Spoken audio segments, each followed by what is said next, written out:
Pekne pozdravujem. V tomto krátkom videu by som vám chcel predstaviť túto aromalampu, ktorá je z keramického materiálu, z keramiky, je odolná voči vysokým teplotám, je teda samozrejme, ako som hovoril, spomínal, určená ako keramická lampa.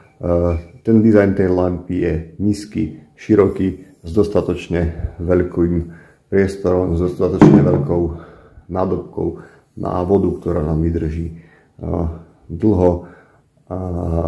Čajová sviečka určená pre tieto aromalampy sa vkladá takýmto veľkým otvorom. Samozrejme môžeme ako alternatívu použiť pre efekt LED sviečku, ktorá však nevytvára teplo, teda sa nám nebude odparovať naša aroma, ktorú sme si pripravili do tejto aromalampy. Z druhej strany, z bočnej strany je ten vzor takýto, niekoho mu môže pripomínať vyrezávanú tekvicu.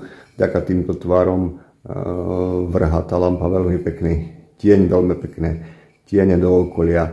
Odporúčame pre spríjemnenie dlhých jesenných, zimných večerov, pre vytvorenie atmosféry pokoja pomocou aroma zložiek, ktoré sa rozpúšťajú vo vode a následne sa vyparujú vďaka teplu, ktoré vydáva čajová sviečka.